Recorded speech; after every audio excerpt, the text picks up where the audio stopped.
Hello दोस्तों, आप सभी का स्वागत है मेरे YouTube चैनल पर। आजादी के 75वां सालगिरह पर आप सबको मेरी तरफ से हार्दिक हार्दिक शुभकामनाएं। आज हमें आजाद हुए 75 साल पूरा हुए, लेकिन क्या हम इकोनॉमिकली आजाद हुए हैं? क्या हमें इकोनॉमिकली फ्रीडम मिला है? और क्या इंडिया का इकोनॉमिक फ्रीडम जो है दूसरे कंट्री से ज्यादा है? इस वीडियो में मैं ये सवाल लेके आया हूँ। जो मेरे भाई बहन दोस्त यूपीएससी, बैंकिंग और कॉम्पिटिटिव एग्जाम्स के लिए प्रिपेयर हो रहे हैं, मेरे साथ बने रहिए इस वीडियो में और जानिए इंडिया का इकोनॉमिक फ्रीडम इंडेक्स क्या है और उसमें इंडिया कैसे परफॉर्म कर रहा है। तो ये इकोनॉमिक फ्रीडम इंडेक्स क्या है, उसको जानने के लिए पहले जानते हैं इसका मीनिंग क्या है। इकोनॉमिक फ्रीडम इंडेक्स जो है, दो organisation, heritage foundation and the Wall Street Journal, दोनों ने मिलकर ये economic freedom index country level का बनाया है, जो कि इंस्पायर हुआ है आडम स्मिथ के वेल्थ ऑफ नेशंस के कंसेप्ट से। उस और अगर मेथोडोलॉजी की बात करें, इकोनॉमिक फ्रीडम इंडेक्स जो है कंट्री को 0 से 100 तक स्केल में मार्क देता है, और जहाँ पे 0 का मीनिंग होता है वो कंट्री इकोनॉमिकली फ्रीडम नहीं है, और 100 का मीनिंग होता है कि कंट्री को पूरी तरह से इकोनॉमिक फ्रीडम मिल गया है। इसको बनाने के लिए 4 ग्रुप है, 4 कैटेगरी है और 12 सब कैटेगरीज है। जो 4 ग्रुप है उसको हम बोलते हैं rule of law, government size, regulatory efficiency, market openness. तो चलिए जानते हैं इस सारे इंडिकेटर्स में इंडिया कैसे परफॉर्म कर रहा है। अगर हम ओवरऑल की बात करें, यहाँ पे मैंने आपको इंडिया का ओवरऑल इकोनॉमिक फ्रीडम इंडेक्स का स्कोर दे रखा है, और इंडिया का करंट इकोनॉमिक फ्रीडम स्कोर है 53.9, जहाँ के जो कि जापान से और वर्ल्ड एवरेज से, इवन पाकिस्तान से भी कम था इन कंपैरिजन टू अदर्स। और यहाँ पे आप लोग इस ट्रेन में आप देख सकते हैं कि मोदी गवर्नमेंट के आने के बाद, मतलब 2014 के बाद, यहाँ पे इंडिया का इकोनॉमिक फ्रीडम इंडेक्स में काफी ज्यादा सुधार, चेंजेस और इम्प्रूवमेंट आया है, क्योंकि मोदी गवर्नमेंट ने बहुत सारे ट्रांसपेरेंसी, बहुत सारे बिजनेस एनवायरनमेंट को सुधारने के लिए बहुत सारे प्लान्स, पॉलिसीज अडॉप्ट किए हैं, प्रोग्राम्स अडॉप्ट किए हैं। शायद उसका इम्पैक्ट इंडिया के ओवरऑल इकोनॉमिक इम्पैक्ट के ऊपर पड़ा है, और इस वजह से इंडिया का ओवरऑल इकोनॉमिक फ्रीडम इंडेक्स में काफी सारा इम्प्रूवमेंट हुआ है और सुधार हुआ है। वहीं पे अगर हम प्रॉपर्टी राइट्स, जो कि 4 इंडिकेटर को लेके होता है, देखिए physically property rights, intellectual property right, investor strength, और होता है risk of expropriation and quality of land administration को लेके। इंडिया का प्रॉपर्टी राइट्स में भी आप देख सकते हैं 2014 तक ये कांस्टेंट था, इसमें ज्यादातर चेंजेस नहीं हो रहे थे, लेकिन मोदी गवर्नमेंट के बाद इसमें काफी सारे उतार चढ़ाव हुए हैं और ये इंक्रीजिंग ट्रेंड में है, और इंडिया का प्रॉपर्टी राइट्स में फ्रीडम में काफी सारा इम्प्रूवमेंट और चेंजेस हो रहा है। अभी के लिए इंडिया का प्रॉपर्टी राइट्स में 49.9% है, बट फिर भी इंडिया इस इंडिकेटर में मोस्टली ऑन फ्री रीजन में आता है।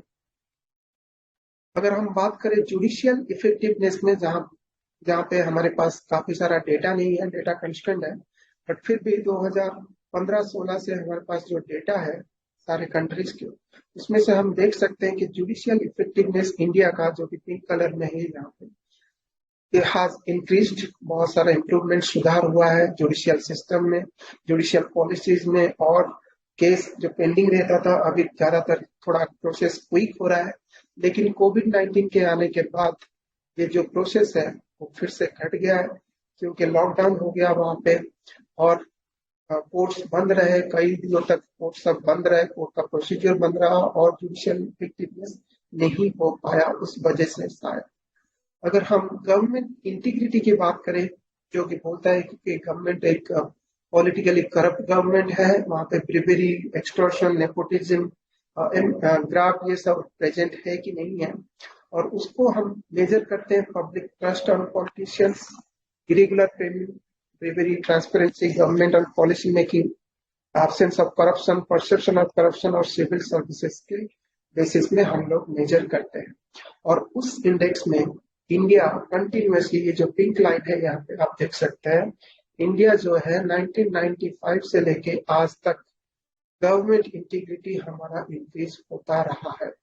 सारे गवर्नमेंट जो है वो गवर्नमेंट इंटीग्रिटी को बढ़ाने में, ट्रांसपेरेंसी बढ़ाने में, गवर्नमेंट पब्लिक के ट्रस्ट और भरोसा जीतने में लगे हुए हैं। और ये जो रेट है वो हम बोल सकते हैं कि मोदी गवर्नमेंट 2014 के आने के बाद ये रेट ऑफ गवर्नमेंट इंटीग्रिटी जो परसेंटेज है वो काफी ज्यादा इंक्रीज हुआ है, क्योंकि मोदी गवर्नमेंट ने ऐसे ऐसे पॉलिसी लिए हैं, जैसे कि फास्टैग एक एग्जाम्पल हो गया, आप देख सकते हैं, डायरेक्ट ट्रांसफर ऑफ मनी हो गया टू पीपल, जनधन योजना हो गया, और कई सारे ऐसे ऐसे स्कीम्स हैं जो कि गवर्नमेंट ने अडॉप्ट किए हैं, मोदी गवर्नमेंट ने अडॉप्ट किए हैं।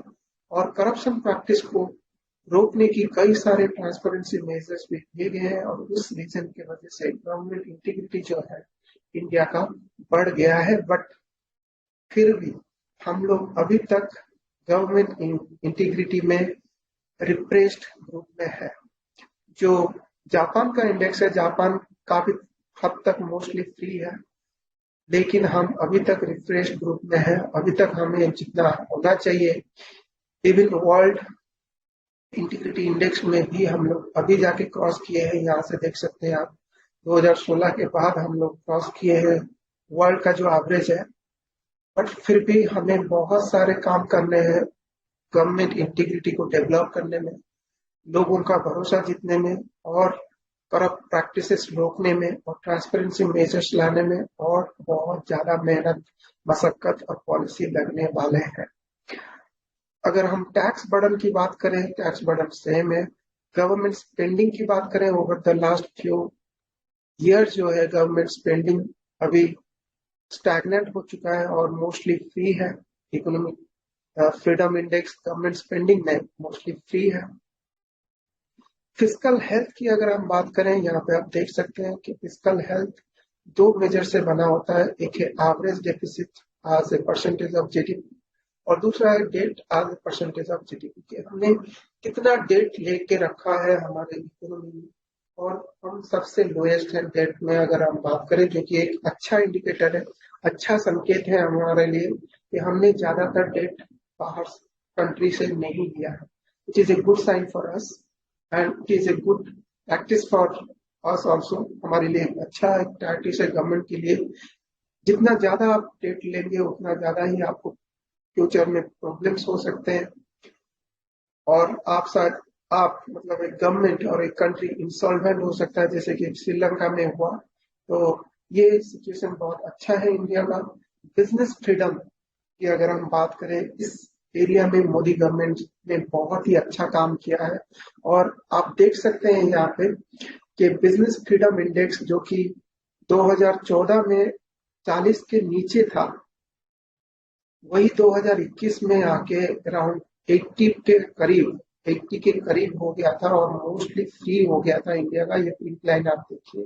ये बिजनेस फ्रीडम इंडेक्स बनता कैसे है भाई, वो पहले जान लेते हैं। इसको बनाने के लिए हमें स्टार्टिंग ए बिजनेस कितना मिनिमम कैपिटल होता है, लाइसेंस ऑब्टेन करने में कितने दिन टाइम लगते हैं, प्रोसेसिंग कितने लगते हैं, या हमें रिकवरी रेट हमारा कितना है, इलेक्ट्रिसिटी जनरेटिंग के लिए कितना टाइम लगता है, ये सारे चीजों को लेके हमारा बनता है बिजनेस फ्रीडम। और ये इंडेक्स में इंडिया ने बहुत ही अच्छा अच्छा इम्प्रूवमेंट किया है मोदी गवर्नमेंट के आने के बाद। और हमारा जो ease of doing business indicator है और इंडेक्स है, उसमें काफी सारा सुधार हुआ है, और हमने जंप भी बहुत ही अच्छा खासा जंप लिया है। 131 से लेके अभी करीबन हम लोग 70s और 80s में आ रहे हैं अभी के अगर डाटा को हम लोग देखें। इसका मतलब क्या है, इसका मतलब ये है अभी जो बाहर लोग हैं, बाहर के देश के जो बिजनेसमैन हैं, वो आके इंडिया में ज्यादातर बिजनेस करेंगे, सेटअप करेंगे, क्योंकि इंडिया का बिजनेस एनवायरनमेंट जो है वो बहुत अच्छा हो गया है। उसको बिजनेस लाइसेंस मिलने में ज्यादा टाइम नहीं लगेगा, रॉ मटेरियल मिलने में, इलेक्ट्रिसिटी मिलने में, रोड कनेक्टिविटी मिलने में, ये सब मिलने में ज्यादा टाइम उनको स्पेंड नहीं करना पड़ेगा, और वो तुरंत ही अपना बिजनेस सेटअप कर सकते हैं। तो ये एक बहुत ही अच्छा चीज हुआ है इंडिया में। अगर हम मॉनेटरी फ्रीडम की बात करें, इंडिया में मॉनेटरी फ्रीडम जो दो तरह के कैलकुलेट होता है कि वेटेड एवरेज इन्फ्लेशन रेट और प्राइस कंट्रोल, उसमें भी काफी सारे सुधार और चेंजेस आए हैं। और अभी मॉनेटरी फ्रीडम इंडेक्स है 70।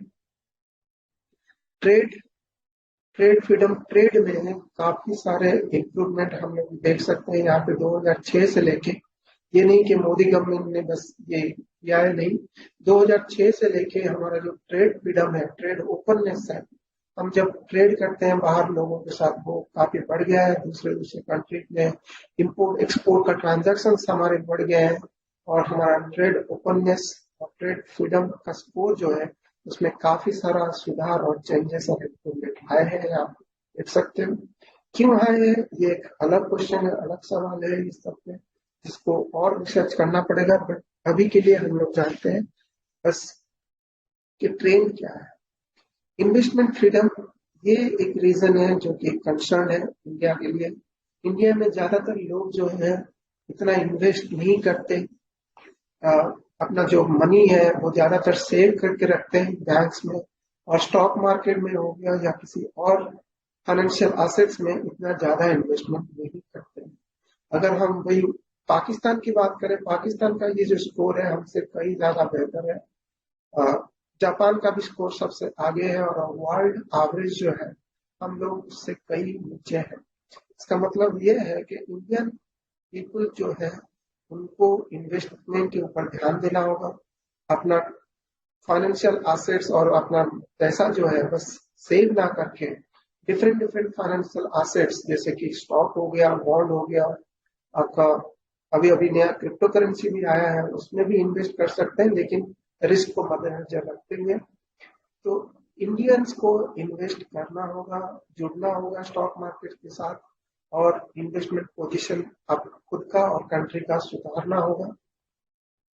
और फाइनेंशियल फ्रीडम जो है वो भी इंडिया का इतना खास नहीं है, और सबसे नीचे 30 में है।